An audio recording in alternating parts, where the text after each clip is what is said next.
una sa lahat, naabutan ng mga rescuer na nakabulagta ang rider na yan sa Cebu City. Papasok sana sa trabaho ang lalaki nang mabagsakan ng bakal mula sa isang ginagawang gusali. Ang lagay ng rider at iba pang detalye, abangan maya-maya lang. Magandang hapon, Pilipinas. Kasama ang buong puwersa ng News 5. Ito ang Frontline Pilipinas Weekend.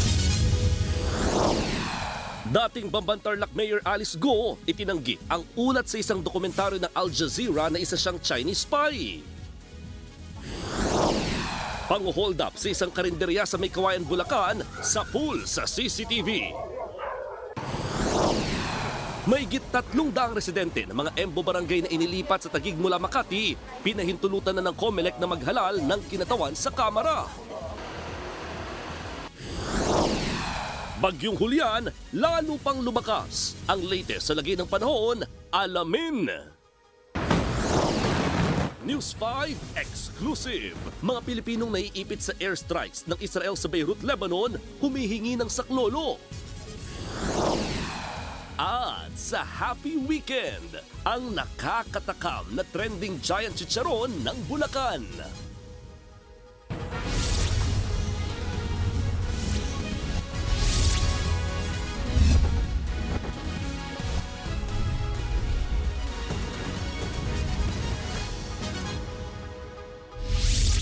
Muling iginiit ni dating Bambantarlac Mayor Alice Go na hindi siya espiya. Kasunod yan ang ulat ng isang foreign media agency na nag-uugnay sa kanya sa Chinese State Security Forces. Nasa frontline ng balitang yan, si Faith Del Mundo. 我接收到很多这个中国公安部和一带一路的这个机密啊，我被送回中国一定会遭到灭口啊。 Siya si She Jijiang, isang Chinese tycoon at self-confessed spy na nakadetain ngayon sa Thailand. Eksklusibo siyang nakapanayam sa documentary ng foreign media agency na Al Jazeera. Ipinakita sa video ang listahan daw ng mga state security agent. Isa sa mga nasa listahan si Go Waping o Alice Go. Ayon kay Jijiang, kilala niya si Go. 菲律宾的这个郭华平的，我用这个的手机呢跟他通过话。 Hiningan daw siya ni Go ng pera para sa kampanya noon sa pagiging mayor ng Bambantarlac pero hindi niya pinagbigyan. 更不想得罪这个菲律宾政府的，所以一直就或者没有给钱。 Ipinakita rin sa video ang sinasabing hometown ni Go sa Fujian, China na malapit sa Chinese Communist Party office. Sa huling bahagi ng report, nagbigay ng mensahe si Jijiang kay Go. 郭华平，中国是不可信的，我们两个你看一下，曾经都为这个国安部卖命，你看看我的下场。要想不被灭口呢，就把真相呢也告诉全世界。 Ang video na yan, ipinalabas ni Davao Oriental 2nd District Representative Chino Almario sa pagdinig ng House Quad Committee kagabi. I'd like to point out to this committee that even if we have been making our own researches, pulling up our own inquiries, this is another source from a completely different party and is unrelated to what we do. Nang matanong si Go kung kilala niya ba si Jijiang, giit niya, Hindi ko po siya kilala at sana po, Your Honor, Mr. Chair, makuha ko rin po yung details. Gusto ko po magdemanda. Hindi ko po sila kilala. Hindi natin madidemanda, Miss Alice, dahil kasi he's in jail in Thailand.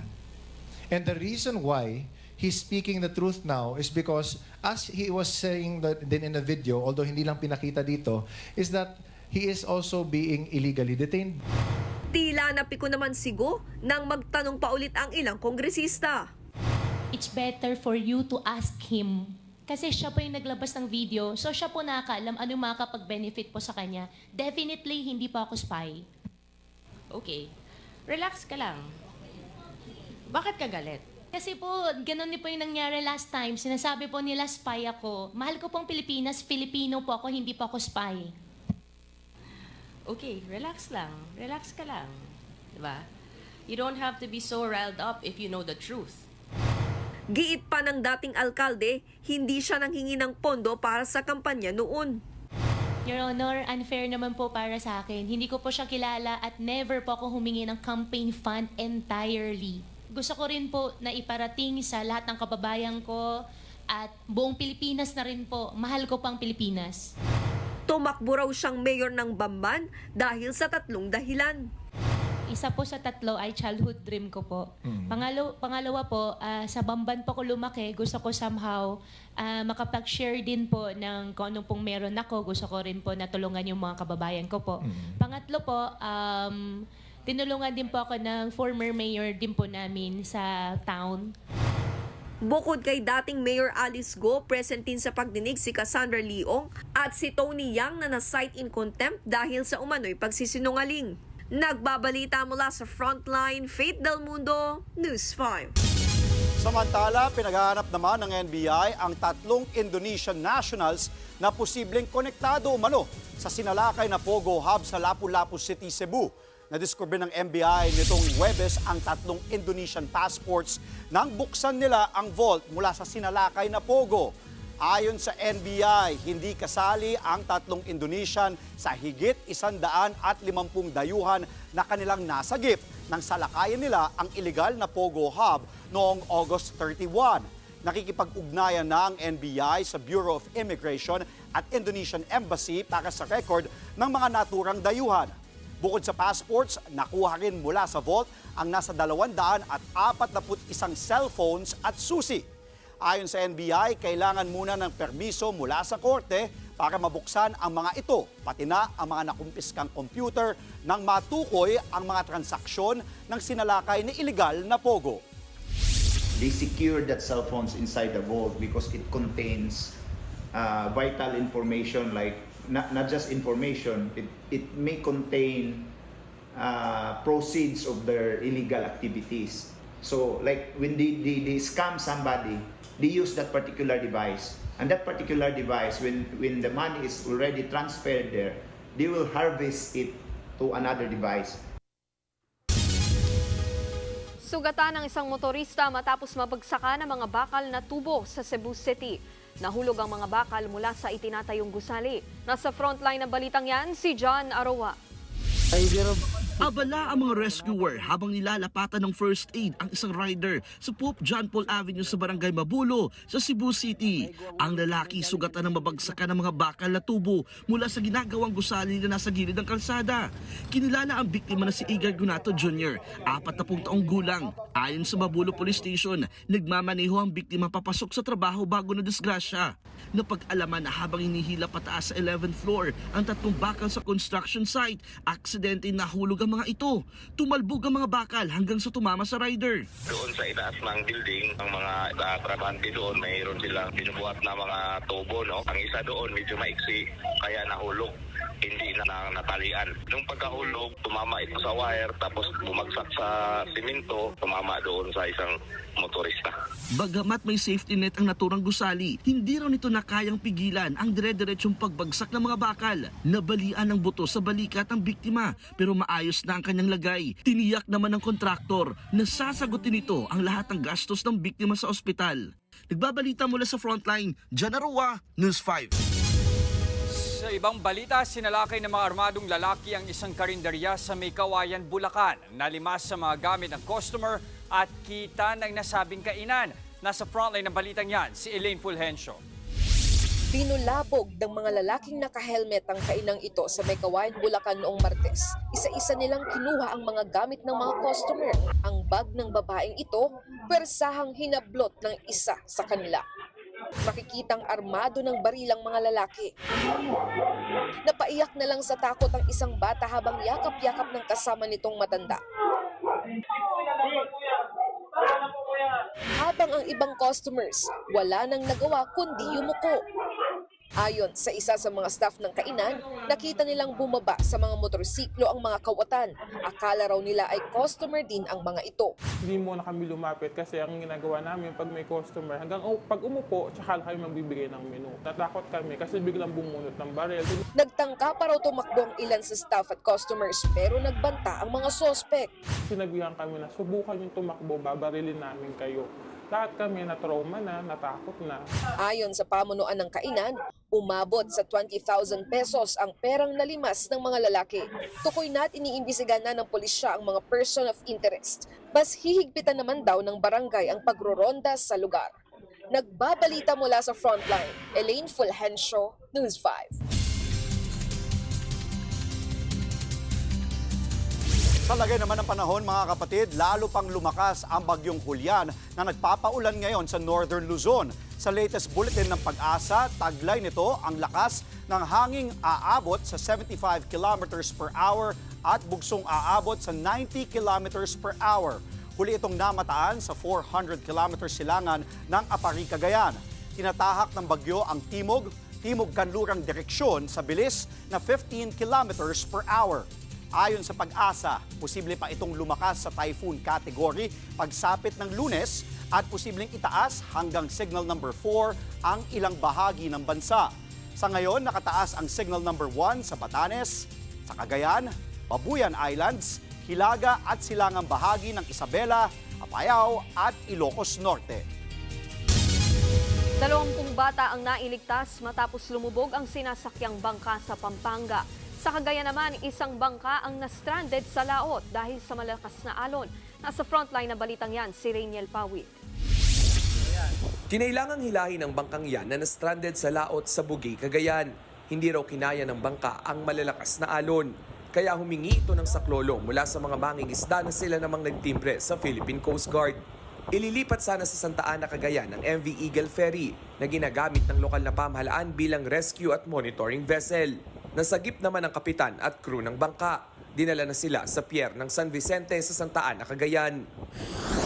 Sa Palawan naman, 2 mangingisda ang nailigtas matapos lumubog ang kanilang motor bangka sa karagatang sakop ng Pandan Island sa Puerto Princesa City.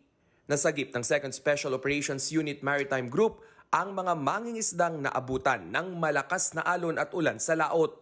Agad nakapag-distress call ang mga mangingisda kaya madali silang nasagip. Maayos na ang lagay ng mga mangingisda.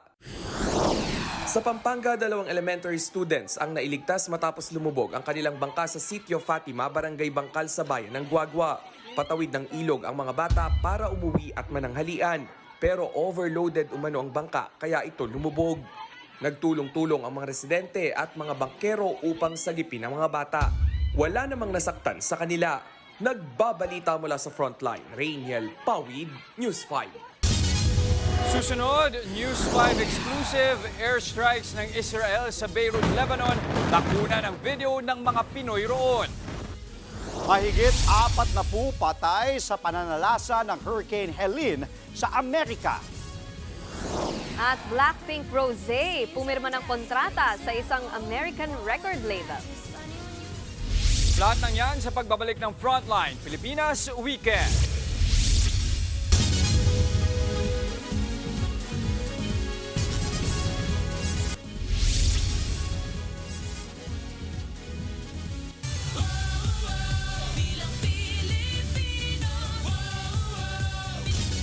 Tatakbo bilang independent candidate ang re-electionist at presidential sister na si Senator Amy Marcos para sa 2025 midterm elections.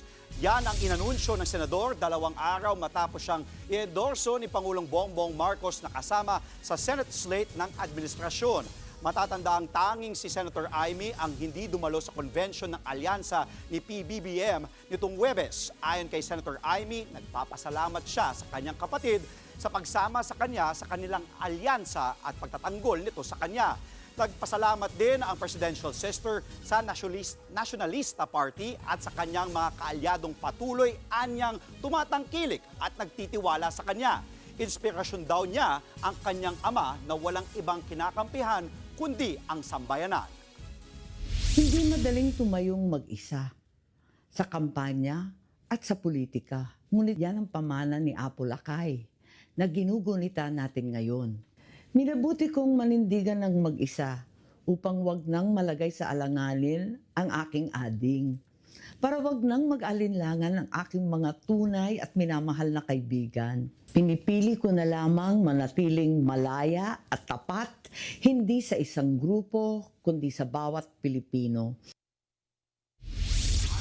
Kay Congressman Toby Chanco, campaign manager ng Alyansa para sa Bagong Pilipinas, malaki ang respeto at paghanga nila kay Senator Amy sa kanyang mga advokasya at serbisyo publiko. Naniniwala raw ang alyansa sa kakayahan ni Senator Amy na maglingkod ng tapat sa mga Pilipino. Patuloy raw na susuporta ang kanilang alyansa kay Senator Amy. Pinapayagan ng bumoto ng kanilang kongresista ang mahigit 300,000 residente sa 10 Embo barangay na inilipat sa Taguig mula Makati. Alinsunod yan sa memorandum na inilabas ng COMELEC. Yan ay matapos ang ayunan ng ahensya ang ordinansa ng sangguniang panglunsod ng Taguig para gawing 12 ang konsehal sa bawat distrito. Sinang-ayunan din ng COMELEC ang hakbang ng Kongreso na mailagay ang 10 barangay sa 2 legislative districts ng Taguig. Kinwestiyon naman ni Makati City Mayor Abby Binay ang legalidad ng resolusyon ng COMELEC. Hindi raw ito sapat dahil dapat pa ring amyendahan ang City Charter o ang legal na dokumentong nagtatatag sa isang lugar bilang lungsod. 3 araw na lang bago ang paghahain ng kandidatura ng mga tatakbo sa 2025 elections. Mahigit 18,000 national at local positions ang paglalabanan. Sa datos ng COMELEC, 12 ang senatorial seats, 63 naman para sa party list representatives at 254 para sa congressional district representatives. Sa local positions naman, parehong 82 seats para sa pagkagobernador at vice-gobernador at 800 para sa provincial board members. Sa city positions, parehong 149 ang para sa pagkaalkalde at vice-alkalde. 1,690 naman para sa pagkakonsehal. Sa municipal level, 1,493 para sa mayor at vice mayor, habang 11,948 naman para sa councilor. Maliban dito, meron ding 25 parliament member seats at 40 party list representative seat na paglalabanan sa Bangsamoro Autonomous Region in Muslim Mindanao. Sa ibang balita, nasunog ang ilang bahay sa Las Piñas at sa Taguig. Sa Las Piñas, nahirapang rumisponde ang mga bumbero dahil sa makitid na kalsada.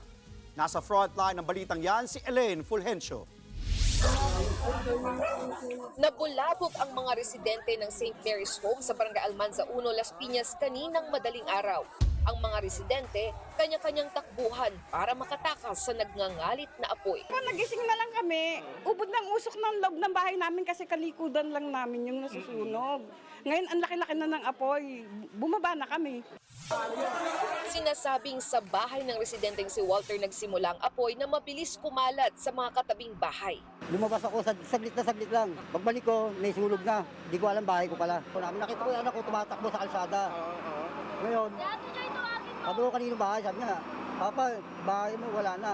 Sa inisyal na investigasyon ng Las Piñas Fire Station, bandang 2:00 ng madaling araw sumiklab ang sunog. Pagdating po namin sa fire scene, medyo may kalakihan na po yung sunog. Kaya nga po kagad-agad ay nagdeklara tayo ng first alarm and after ilang minutes lang ay nagdeklara tayo ng second alarm para mas mabilis po yung pagdating ng mga additional na responders. Pahirapan ang pag-apula sa sunog dahil sa makitid na daan. Nakapagpasikip pang lalo ang dami ng mga osyoso.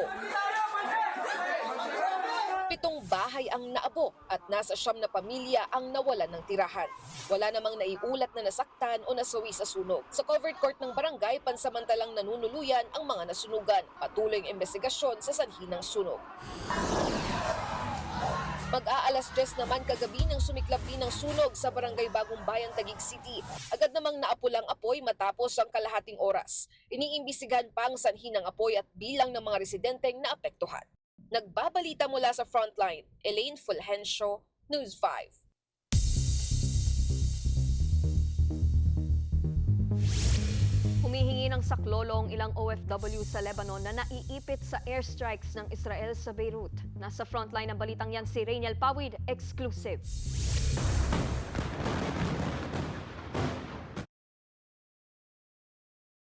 Mula sa bintana sa bahay na tinutuluyan ng isang OFW sa Dayes sa Lebanon. Kuha ito nitong Biyernes at eksklusibong ibinigay sa News 5. Parang eksena sa pelikula ang kaliwat ka ng pagsabog. Dahil yan sa airstrike ng Israeli forces. Target ng pag-atake ang pinaniniwalaang kuta ng Hezbollah leader na si Hassan Nasrallah. Dinig ang bawat kalabog habang bumabagsak ang mga bomba sa gusali. Ilang sandali pa, balot na ng makapal at maitim na usok ang lugar. Naiipit ngayon sa lumalalang gulo sa pagitan ng Israeli forces at Hezbollah ang mga kababayan natin. Isa sa kanila si Joe. Gustuhin man daw niyang umuwi ng Pinas, hindi posible dahil itinago ng amo niya ang kanyang pasaporte. Hindi na rin ibinigay ang sahod niya ngayong buwan. Pinag-embassy is, daw, yung papers nga daw ang kailangan kasi pag baka daw alis kami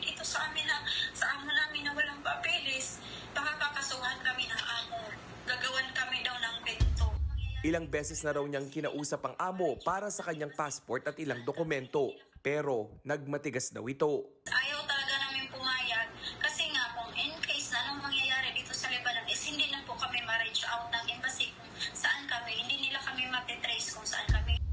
Bukod sa banta ng mga pagsabog, doble pasakit pa raw kay Joe ang pag-iintindi paano makababalik ng Pilipinas. Tiniyak naman ni Department of Foreign Affairs Undersecretary Ed De Vega na tutulungan agad ang mga Pinoy sa Lebanon. Sa latest record mula sa Department of Migrant Workers, nasa 500 Pilipino pa lang ang nakauwi na ng bansa. Nasa 5% pa lang yan ng 11,000 populasyon ng Pinoy sa Lebanon. Most of our workers in Lebanon are in the domestic work. So ano po yan, kung nagkaroon po sila din ng parang samahan sa kanilang mga employer. Kasama na rin po yung sitwasyon na nag-iisip sila ng kanilang kabuhayan. This is a regular employment. Ayon sa Lebanon Health Ministry, hindi bababa sa 6 namatay at higit 100 ang sugatan sa nangyaring pagsabog nitong Biyernes. Dahil sa gyera, umabot na sa higit 100,000 individual ang nawalan ng tirahan. Nagbabalita mula sa frontline, Rainiel Pawid, News 5. Samantala, umabot sa 43 ang nasawi sa pananalasa ng Hurricane Helene sa Amerika. Ayon sa mga otoridad, nasa 3.5 million na bahay ang nawala ng kuryente sa 5 states. Florida ang isa sa mga lubos na naapektuhan. Sa ngayon, humina na ang bagyo at itinuturing ng isang post-tropical cyclone. Sa kabila nito, magdadala pa rin ito ng malalakas na ulan sa Amerika. Nagpapatuloy pa rin ang rescue operations sa mga apektadong lugar. Nagsasagawa ngayon ng military exercises ang Pilipinas, Australia, Japan at New Zealand. Ayon sa Armed Forces of the Philippines o AFP, isinasagawa ang Multilateral Maritime Cooperative Activity sa loob ng ating exclusive economic zone. Kabilang sa mga aktibidad sa joint exercises ang kooperasyon ng mga militar sa dagat at himpapawid. Ayon sa AFP, patunay ito ng commitment ng 4 na bansa sa freedom of navigation and overflight, pati na sa maritime rights sa ilalim ng international law. Susunod, food server sa isang kainan sa Quezon City tinanggal sa trabaho dahil lang nagpakain ng asong gala. 2 pampaserong jeep sa Caloocan nagitgitan sa makipot na kalsada. At sa happy weekend, chicharon na family size sa Bulacan, trending. Huwag kayong bibitiw mga kapatid, magbabalik ang Frontline Pilipinas Weekend.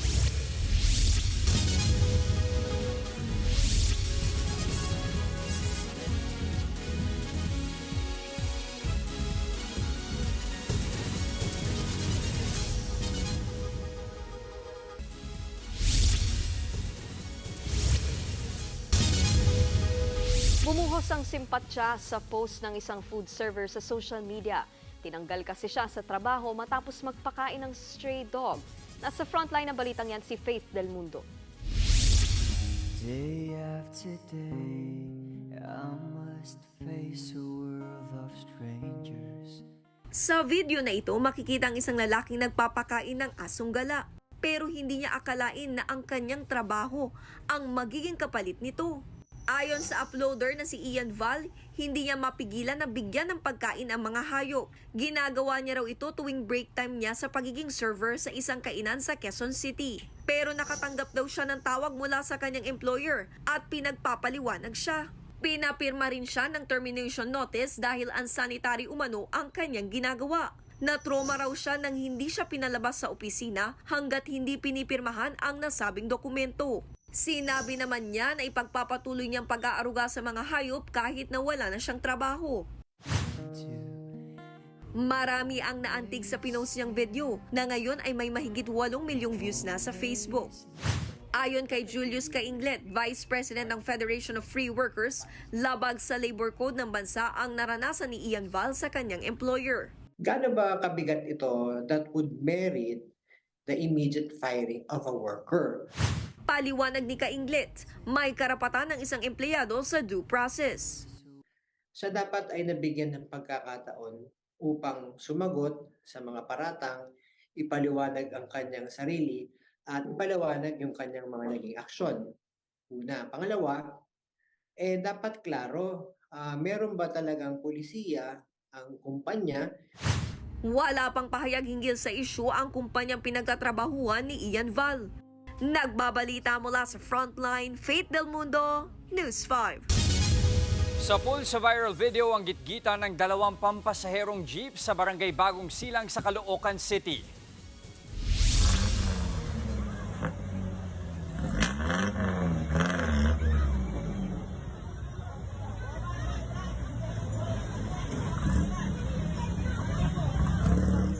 Sa video, makikitang nagsisiksika ng 2 jeep sa makipot na kalsada. Pag-abante ng jeep na nasa kanan, nabangga ito ng jeep na nasa kaliwa.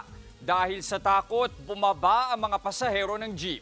Nag-ugat umano ang gitgitan sa pang-overtake ng isa sa mga jeep. Naglabas na ng show cause order ang LTO sa mga may-ari ng 2 jeep para magpaliwanag ukol sa insidente. Ayon sa ahensya, iimbestigahan pa kung dapat ding bawian ng lisensya ang mga sangkot na driver.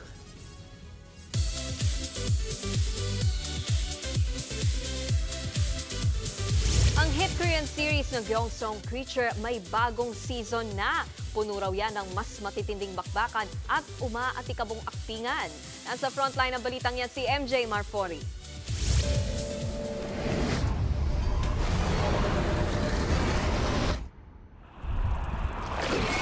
Not 1, but 3 giant monsters. At mas matitinding action scenes. Yan ang aabangan sa second season ng hit K-drama na Gyeongsong Creature. Siyempre, nung season 1, sinamahan ng News 5 ang mga bida na sina Park Seo-joon at Han So-hee sa Thailand premiere. Ngayon naman, nakatsikan uli natin ang visual partners. Kasama ang direktor na si Chung Dong-yoon. The journey was 2 years long, so we got really close because we had so much action scenes. We were doing hand-to-hand combat, and they stored chemistry. We have fierce action scenes until the very end. 가까워지지 않았나. 그렇다 보니까 season 2. So it took us 1 year to get really close to each other. So in season 2, we could really rely on each other because we got much closer and we could root for each other. Season 2 production was as challenging as season 1. So yeah, I think it was like going from season 1 and season 2 and we just helped each other out. 서로 이제 Kung ang season 1, 1940s ang setting, may time jump na sa modern-day Seoul, South Korea ang sentro ng aksyon sa season 2. Isa pa ring sleuth ang character ni Han So-hee na si Chaeyoung. Pero ano ito? Hindi na si Master Jang ang karakter ni Seo-joon? Ilan lang daw ito sa mga dapat abangan. 아니 지금 주제가 여러 가지가 있는 것 같아서. There is so much in store. If you want melodrama, we have it. If you want action, if you want creatures, we have different eras as well. Either way, you would have fun watching the show. 언제부터 관통하는 건 어쨌든. If the viewers focus on the action part of the show this time around, they would have a lot of fun. 봐주셨으면. Mapapanood na sa Netflix ang Gyeongsong Creature Season 2.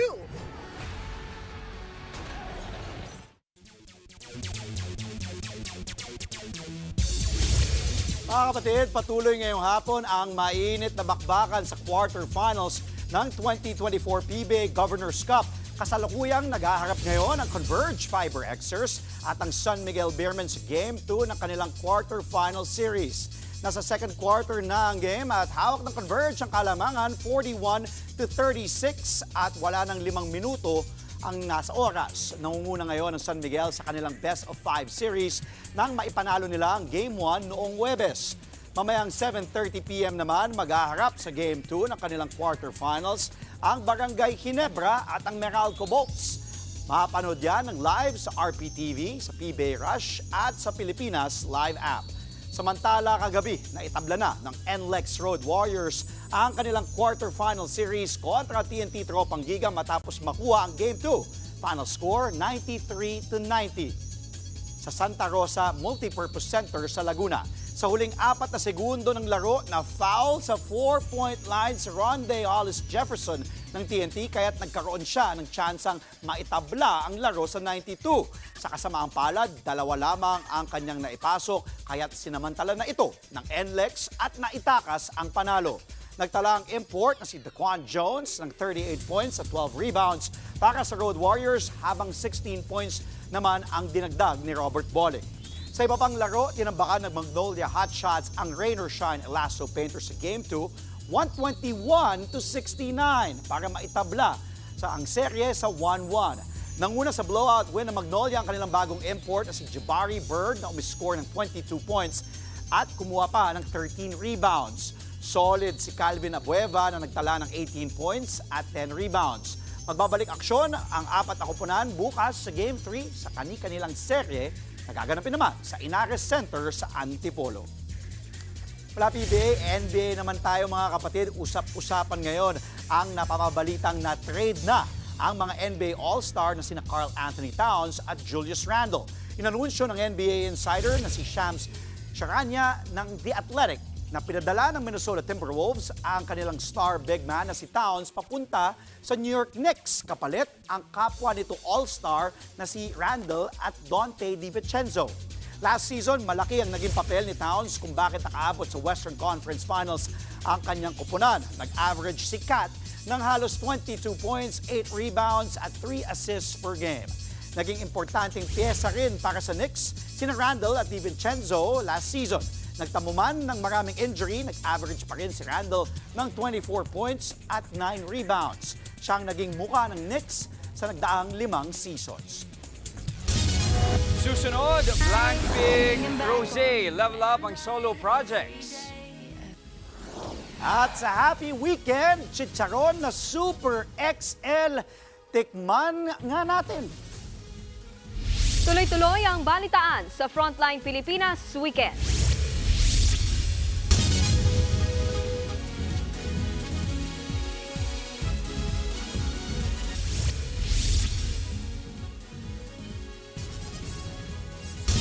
Negatibo sa gunpowder test ang namaril na PBA player na si John Amores.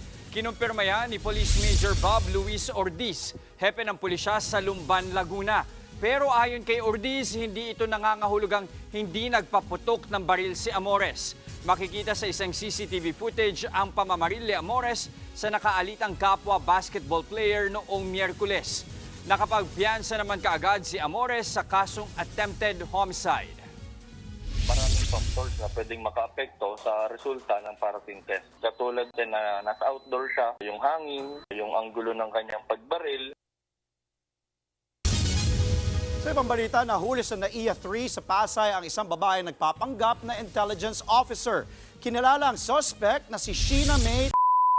Ginamit niya ang peking pangalan na Sheena Medina. Ayon sa Philippine National Police Aviation Security Unit o AVCU, nag-report sa kanila ang new NAIA Infracorp o NNIC na gumagala si sa airport at inuutusan ang mga security guard. Nang tanungin ng mga otoridad si kung sino siya, iba-iba ang sinasagot niya at sinasabing may connection siya sa Army at sa NNIC. Sasampahan si ng kaukulang reklamo.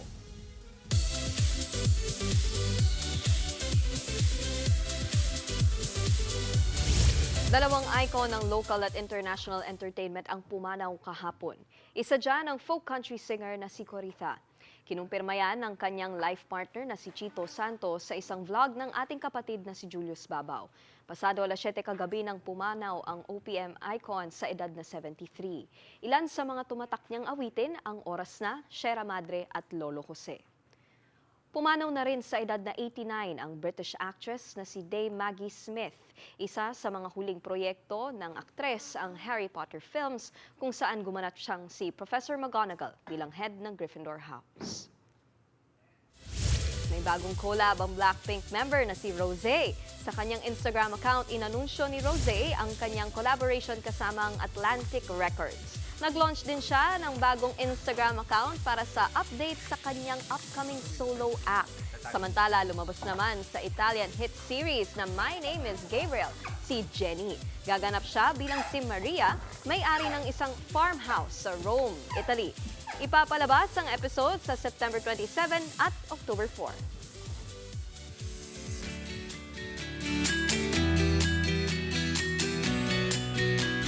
O, Nikki, Andre, bilang weekend naman na, no? Pag mga ganitong panahon, may masarap mag, talaga, beach eat. Kumain, lumamon, di ba? Agree naman ako sa'yo, paring Jess. Isa rin sa Lumamon, mga yes. paboritong snack nating mga Pinoy, ang chicharon. Ay, sarap. Gusto ko dyan yung may laman, yung parang bawat kagat mo. Papunta ka na sa langit. Sausaw mo sa suka. Ay. Yun. Kaya lang minsan kasi parang bitin, di ba? Kaya ito, alam nyo bang meron na ring giant na chicharon?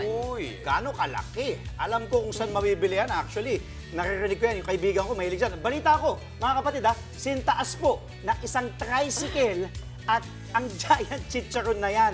Isipin nyo na lang, silipin nga natin yan at kung paano ginagawa ang giant chicharon sa report ni Mondi Lopez. Weekend cravings? Ilabas na ang chicharon. Yung tipong unang kagat, putok-batok agad.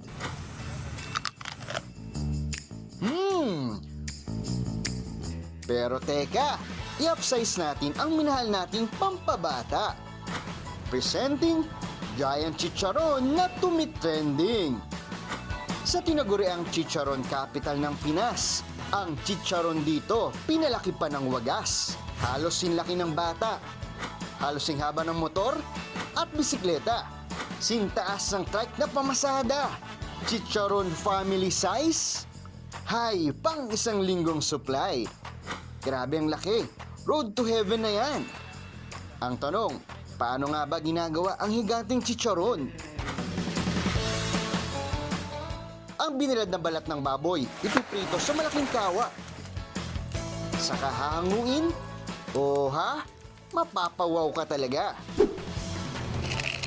Meet Sir Eboy, ang isa sa mga pasimuno ng higanting chicharong baboy.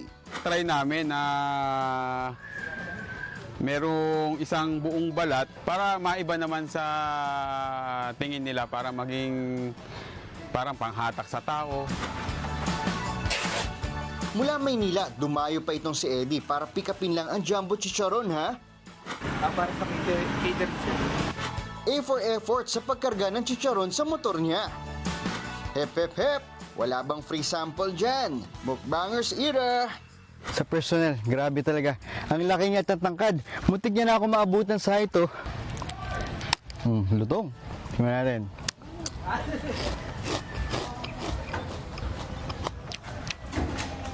Malutong. Malasa, pwedeng pang pulutan. Pwedeng pang ulam, pwedeng pang sog. Pero mas masarap siya sa tingin ko kapag may suka. Masarap. Isa pa. One. Lutong. Pero parang tumatalab nga sa batok. Craving satisfied na naman. Mga kapatid, hinay-hinay lang din ha. Alam nyo na. Jess, Nikki, Andre, may pasalubong ako sa inyo. Masikip nga lang sa sasakyan. Mondi Lopez, News 5. Salamat, Mondi. Nabawasan na namin. So ayun na nga mga kapatid, no? Nagchichicharon na kami dito. Ito kalahati pa lang ito. Nakakain po talaga. Totoo, legit, nakakain. At masarap. Oo, masarap. Oo. Kailangan pala yung suka natin yung malaki-laki din, no? Dapat, maramihan. Malaking bowl. Ang tanong dyan, paano hatian natin? Saka, ang tanong niya, pag isang, dito talaga pwedeng pang isang tao may mao-ospital. Pwede rin. Yun lang. Patibayan lang yan. Kaya, Ay, sa munggo, pwede. Yung munggo, tama. Pwede, tama. Yung bato ko, teka lang. Puputok na. Delikado na. Mga kapatid, paalala lang, 8 days na lang. Pasko na! Yun. At habang pong kumakain kami, yan ang mga impormasyon dapat ninyong malaman. Mga balita para sa may alam at may pakialam. Kami ang inyong mga kasangga sa Frontline Pilipinas Weekend.